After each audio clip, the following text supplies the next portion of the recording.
everyone, welcome back to my channel.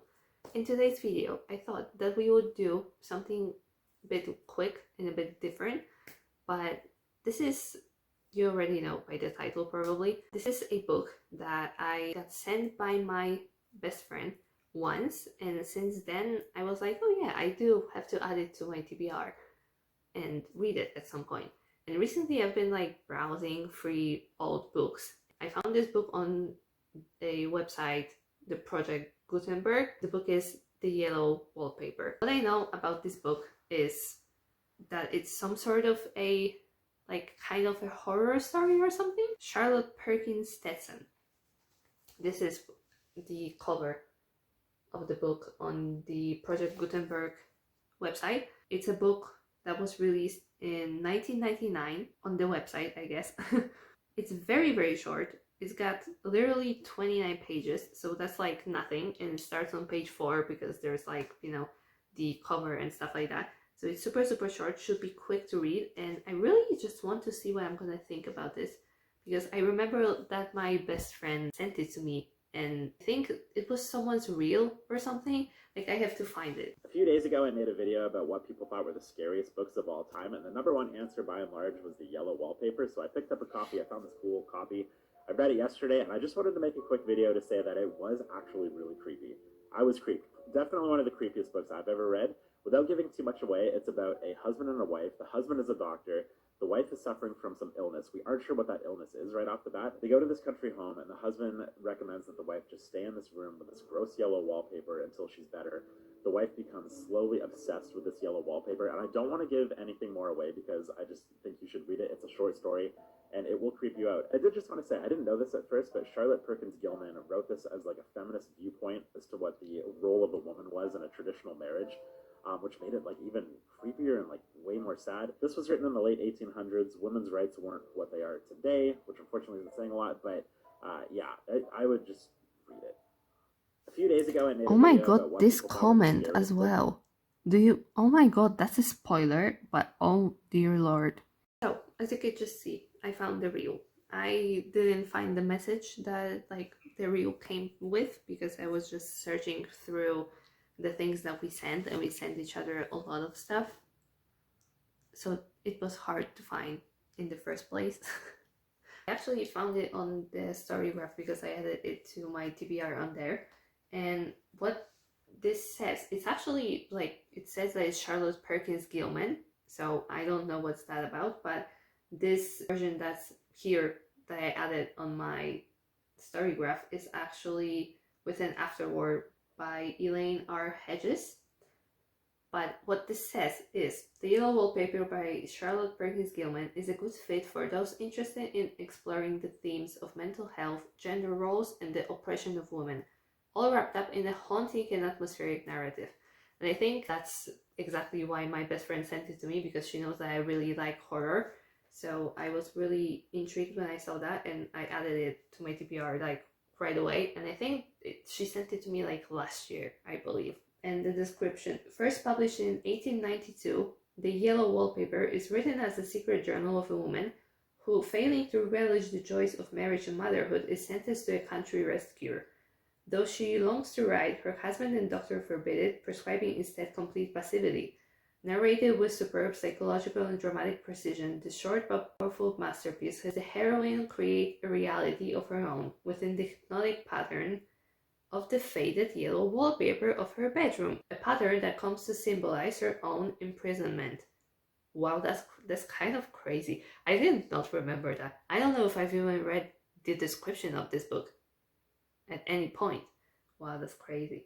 This key woman studies text by a pivotal first-wave feminist writer, lecturer, and activist is reprinted as it first appeared in New England Magazine in 1892 and contains the essential essay on the author's life and work by pioneering Gilman scholar Elaine R. Hedges. Oh!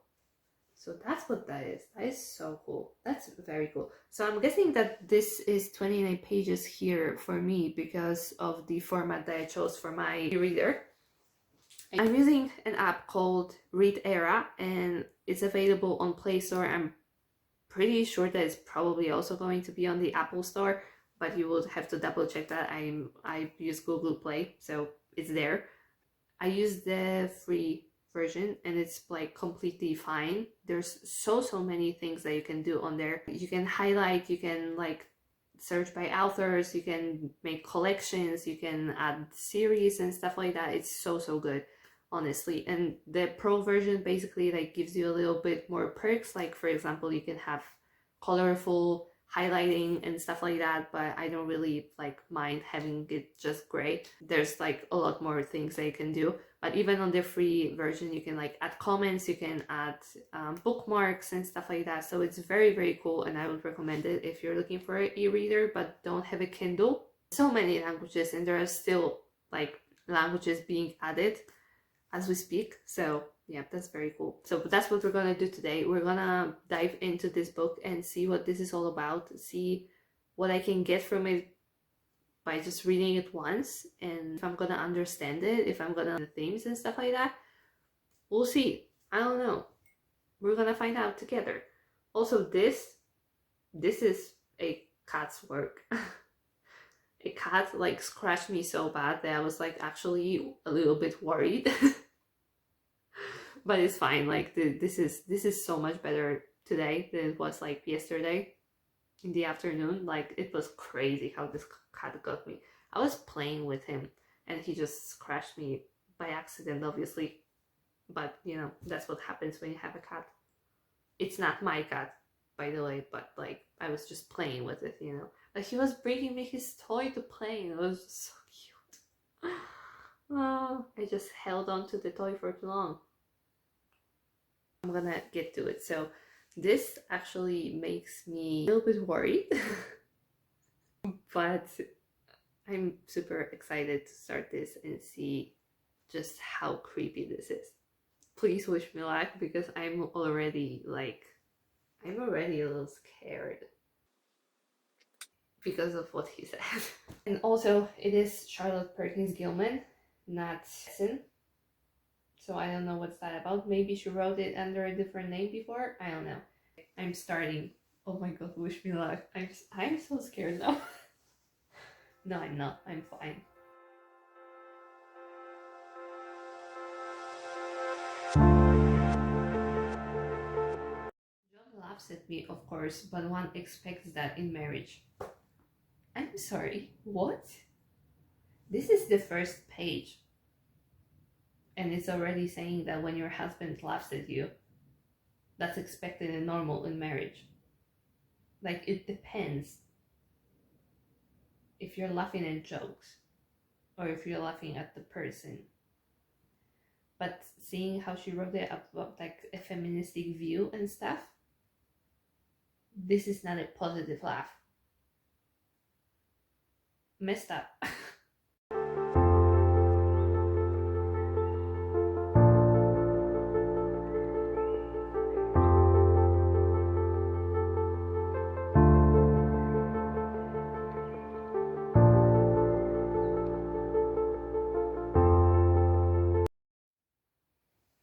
Okay, so far, I'm literally 2 pages in, like 3 pages in, but so far this is her like writing her own diary, because she like finishes a thought like, there comes John and I must put this away, he hates to have me write a word.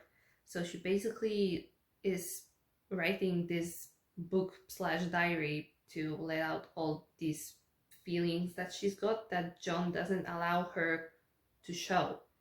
And they say that this is all her nervous disease or something, but they don't really know what she's sick with actually. And her husband, being a physician, a doctor, is actually what like keeps her from getting better, because he's telling her that she's got this certain disease even though she doesn't. Her brother is the same, because he's also a doctor and he also says the same thing. So they are both men who are basically lying to her, not allowing her to go outside and to do things so that she would feel alive again. They sort of want her to rot in this one place, and this is where she got like to this room with this repellent almost revolting, smoldering, unclean yellow, strangely faded by the slow turning sunlight wallpaper, you know? And it's just, the writing is very pretty as well. That's all I'm gonna say for now. And we're gonna keep going.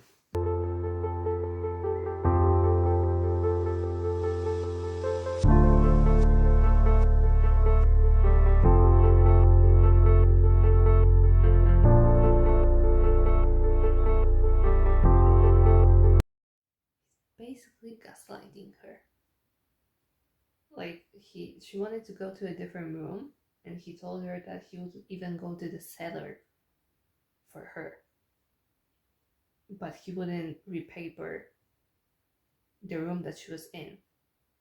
Like, huh? And she said that because he's gaslighting her like that, she said that she's getting used to the room, and she likes that the fact that it's so airy and there's a lot of windows and stuff like that. And obviously that does work wonders for people who do have like issues, but we don't really know what's wrong with her.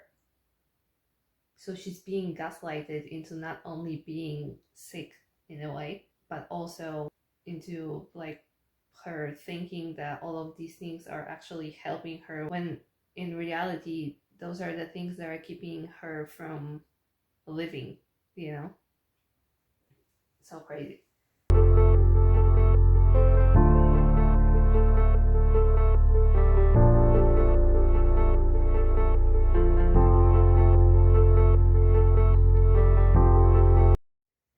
You know what? The more she describes this room, this nursery, apparently, the more it seems like it's been made into an isolating room. Like, you know, in psychiatric wards, it kind of seems like that, but she's got a bed in there.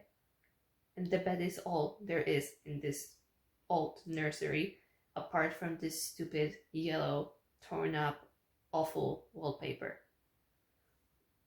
Like, it really seems like she's just a prisoner in this room, not only in the house, in the room. And that is so messed up. And not only the wallpaper is so rough, like even the floors are rough. She doesn't mind that, she only minds the paper.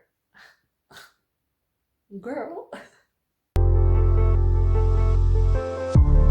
Okay, so John's sister, so her husband's sister, is a housekeeper general, I guess, but she comes to visit, and she also believes that writing is what made this woman sick.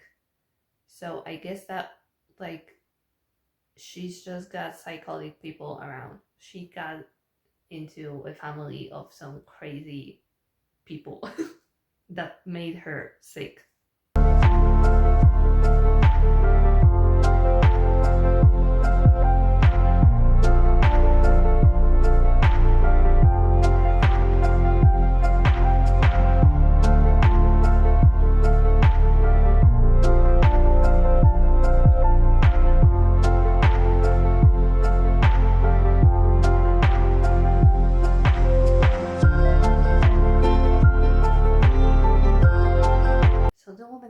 A lot now.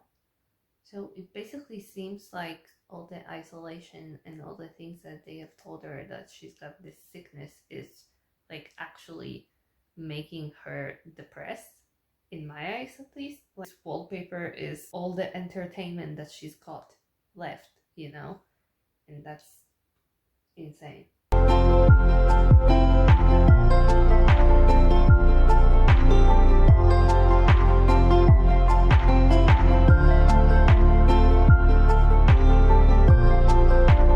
This is all just making me think that she's not actually sick. Like, they made her believe that she's sick, and she's telling herself that she's sick because they told her that she is.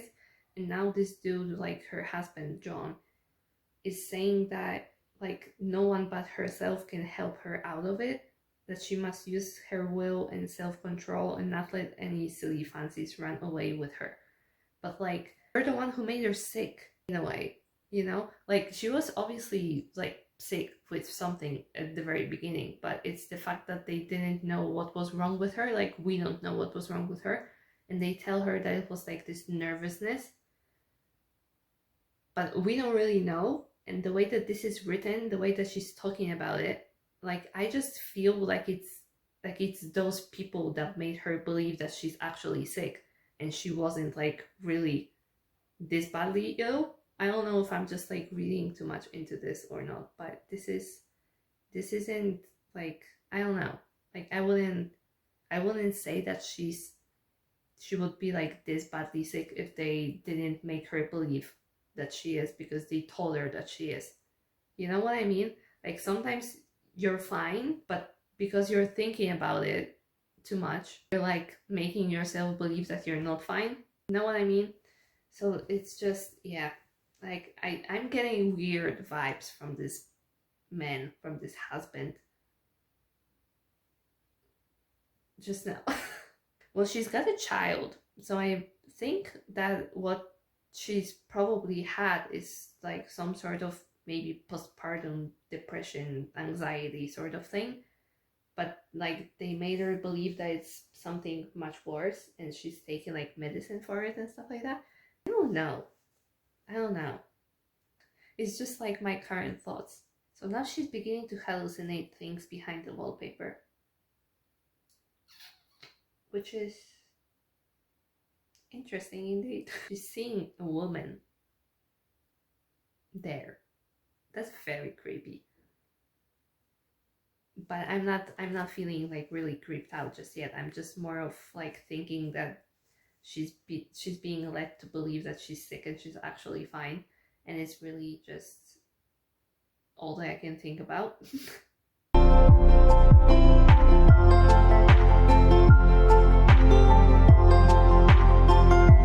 think I forgot to say they're here on the lease for 3 months, and at this point that I'm reading, there's 3 weeks left of the lease. She wants to like leave this house, but they still have the lease and the dude won't allow them to leave. Yeah, of course, if you are in any danger, I could and would, but you really are better, dear, whether you can see it or not. I am a doctor, dear, and I know. Like, he is gaslighting her so much. Like, there's so much manipulation here. You are gaining flesh and color, your appetite is better, I feel really much easier about you. Where you're reading her thoughts and she's just more and more paranoid, and it's also because of this stupid wallpaper, because she's like staring at it all the freaking time, that she's like, her imagination is creating things there that are not there. And there's this dude telling her that she's better.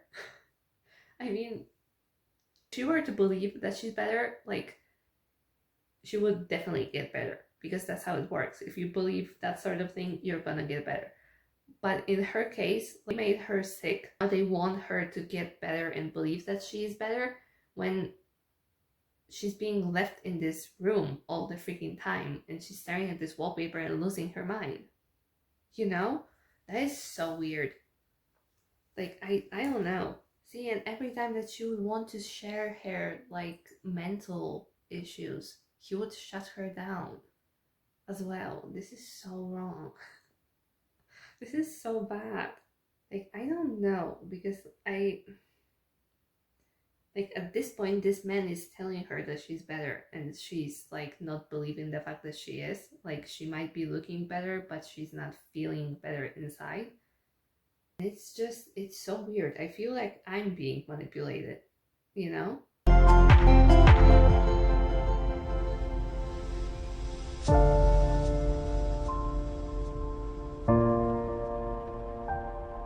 She thinks that this sub pattern on this wallpaper is a woman. By daylight she is subdued, quiet. I fancy it is the pattern that keeps her so still. It is so puzzling. It keeps me quiet by the hour. I lie down ever so much now. John says it is good for me, and to sleep all I can. Like, do you understand why I'm just so iffy about this man and about her disease?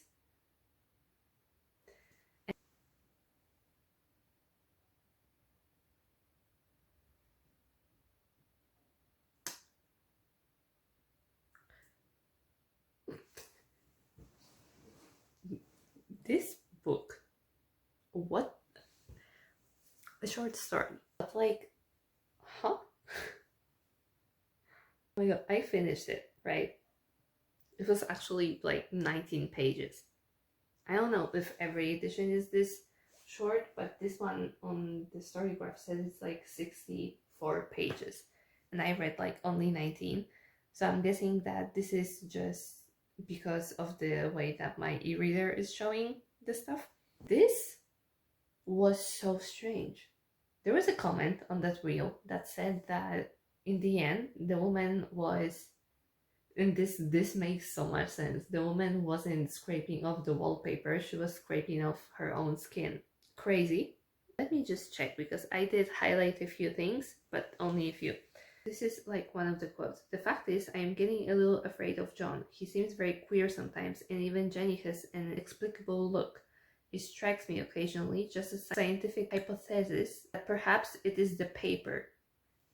She thought that the way that they were acting was because of the wallpaper, but in reality, like, they were worried for her because she was obsessed with that wallpaper. She started like ripping it off. It was like obviously very moldy, there was fungus and stuff like that. And when there was a week where they couldn't open the windows, she started comparing the smells. At some point she said that she's used to it, and the only thing she could think of that is like the color of the paper was like a yellow smell, that the fungus, like the smell that was like in the room, in the house, because of this paper, was a yellow smell. She started seeing a woman in that pattern, sub pattern of the wallpaper, and she said that she thinks the woman gets out in daytime, right? And this is a quote.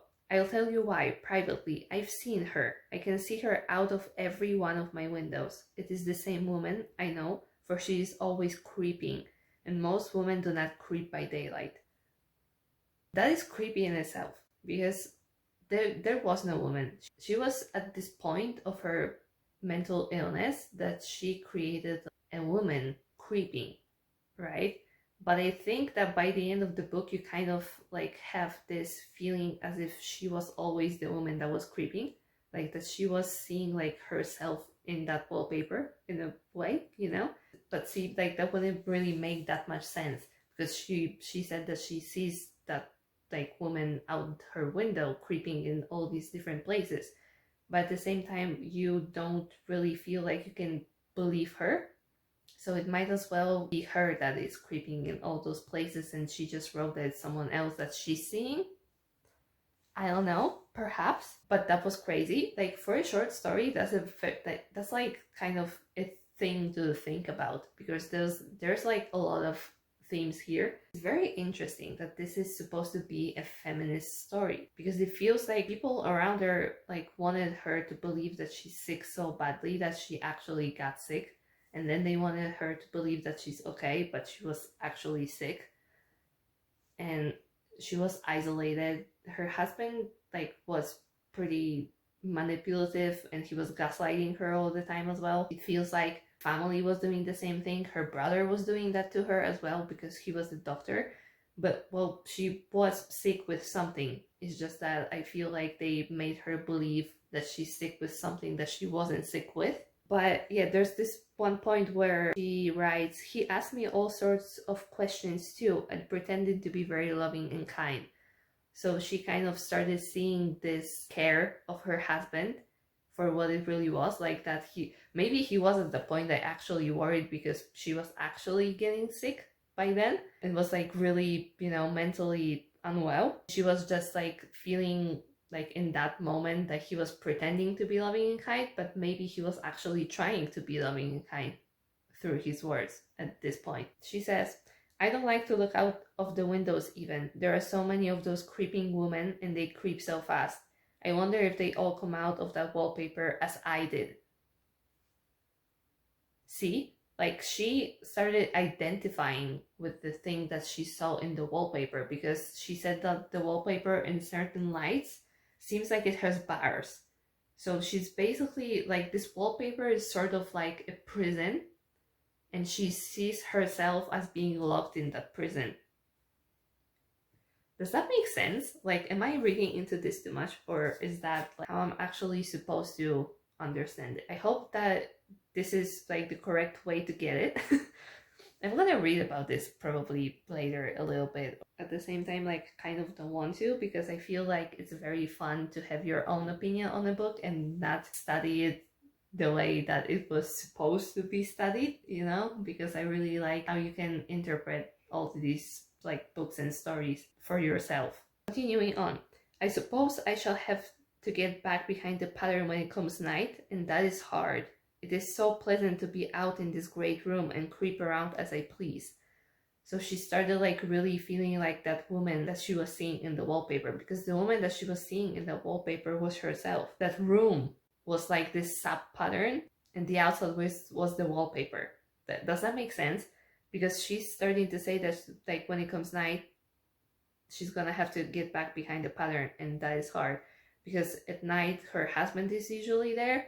She can sleep. She's way different during the day because she gets to sleep and she gets to rest. And for outside, you have to creep on the ground and everything is green instead of yellow. She said that she doesn't want to go outside. So she locked herself in that room and she said that everything outside is green and not yellow because she's just so used to this yellow, ugly wallpaper. But here I can creep smoothly on the floor and my shoulder just fits in that long smooch around the wall, so I cannot lose my way. It basically became her safe space, which is like so strange because this nursery with this ugly wallpaper and just one bed became her prison, and she started seeing this wallpaper as a prison for a woman that she started to identify with. So she became that like woman that she saw in that wallpaper. She was slowly becoming the sub pattern in the wallpaper. Am I going insane thinking about this? Perhaps. But I don't know. I kept on creeping just the same, but I looked at him over my shoulder. I've got out at last, said I, in spite of you and Jane, and I've pulled off most of the paper so you can't put me back. And now, since she identified with the wallpaper, she said she's got out at last, in spite of you and Jane, and I've pulled off most of the paper so you can't put me back. Guess what she pulled back? Because she thought of herself as the wallpaper. So guess what she pulled back? Yes, it was her own skin. It just makes sense. I don't know if I would have got it if I didn't read that comment on that men's reel.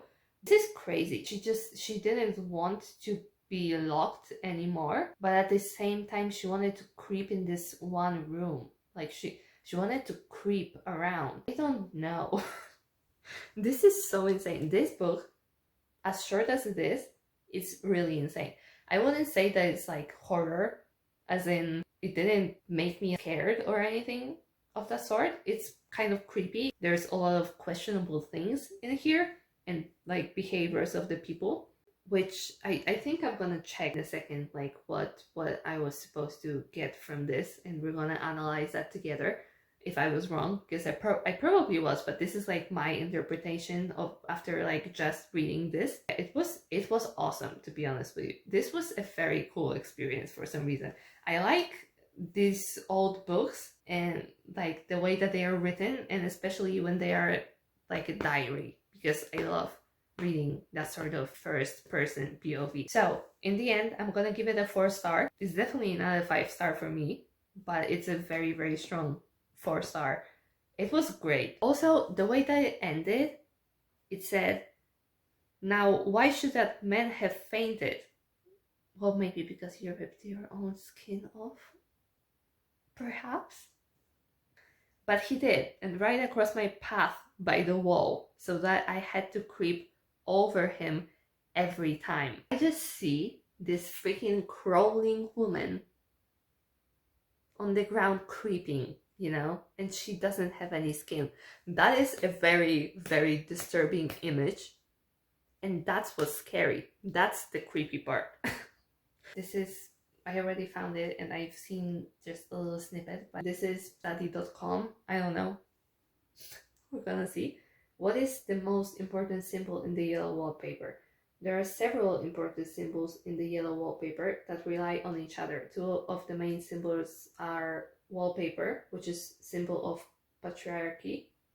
Makes sense, true, because she felt like she was being loved. I kind of focused more on the fact that she's ill rather than the like feminist outlook of the book, which I should have definitely done. The mysterious figure, which is a symbol of oppressed woman. What does the yellow wallpaper symbolize? It's a symbol of society and patriarchy. It is ugly, faded, and torn in some spots, and the figure of a woman is trapped in the paper. It symbolizes woman, or the woman in the story, being trapped within the constraints of a patriarchal society. Gilman used a significant number of symbols in the yellow wallpaper, including the characters John, who symbolizes Silas Will Mitchell, and the narrator, who symbolizes both Gilman and other women who endured the rest cure. Other symbols in the story which are discussed in further detail below include the nursery playroom, the yellow wallpaper, the creeping woman, the narrator's diary, the bed. Right, because the bed was nailed to the floor, like you couldn't move the bed, which is why it was in that room. And this is pretty crazy. I can't see all of it because I would have to have an account, obviously. The narrator and husband use an old nursery as their bedroom. The room is also covered in a confusing and dingy yellow wallpaper. The room symbolizes two things. First is acts as a prison to the narrator. Yeah, we established that she feels like locked in there. And like I said, that it feels like she's locked in a prison. And it symbolizes her mental decline over the short story. Yeah, definitely. Narrator does not want to stay in the room with the yellow wallpaper, but John talks her into it. The windows of the room have iron bars over them, giving the room both the look and feel of a prison. That's exactly what made me think that's a prison as well, like among other things. The woman also writes that there are rings and things in the walls, such as might be used to chain someone. Yeah, true. Yeah, there was a thing like that, because she like said that there's a basketball like hoop or whatever there as well. The room is deteriorated and the narrator causes further damage by tearing off the wallpaper. These aspects of the room symbolize crumbling mental state of the writer. Both the room and the woman are in rough shape at the start and they decline over time. Yeah, because the fact that she was ripping the wallpaper, like as you were reading, to by the end like rip her own skin off, that's a pretty huge symbol, isn't it? The yellow wallpaper symbolizes society and patriarchy. The narrator hates the wallpaper. She spends hours staring at it, trying to figure out the pattern so she can understand it. This represents someone examining the patriarchal society, trying to find a solid reason for it and failing. The narrator sees a woman whom she eventually believes is herself trapped behind the wallpaper. Yeah, that's why I said like she identified with the woman that she saw in the wallpaper. The wallpaper, the patriarchy is keeping the woman trapped. The narrator is trying to find a way to escape from the wallpaper / sexist society. Yeah. So basically, like I took the themes, but I didn't connect that with the feminist aspect that this book is supposed to show you. So the symbolism, like I saw the symbolism, I just didn't really interpret the symbolism in terms of feminism and patriarchy and stuff like that. This was really cool. Like it was a very good book. I would actually really recommend that you read it because it's not scary at all. I would totally recommend that you try this book because it was like super fun to read and it was something different. And I kind of also wanted to read this because I knew that February is ending today. It's the 29th. I know that I'm not gonna read like any other book probably for my wrap up. So I think I'm gonna film my wrap up after this. And yeah, I just kind of wanted to add something else to my reading life because it's been like crazy February. I'm really glad that I've read this. I really like it. I feel like it is a 4-star. It's got a lot of meaning. It's got a lot of symbolism. It's one that makes you think and it's got all the potential in the world to become a 5-star for me. Perhaps sometime if I end up rereading this or something. It was very good. Almost had every single thing that makes a book 5-star for me. I'm happy that I could like also catch on to some things in it. as well. This is gonna be the end of the video. I haven't moved from this spot because it hasn't been that long and I just been reading this little short story and figuring it out. So this is awesome. Let me know if you've read this short story or if you're perhaps interested in reading this short story. My fresh thoughts. It was really fun. So thank you so much for watching. I hope you enjoyed this video and subscribe to my channel to not miss any other video that I will be posting in the future. I will be a little bit more consistent, I guess, in the next 2 weeks perhaps, because I will have a little bit more time to do other things, not only be busy with my course. You can give this video a like if you enjoyed it, and please leave me a comment if you've read this book. What did you think? What do you think all these things symbolize? What is your interpretation of this story? I would be very curious to find out. I really love these sort of discussions with people. So that's it. Thank you so much, and I will see you in my next video. Bye!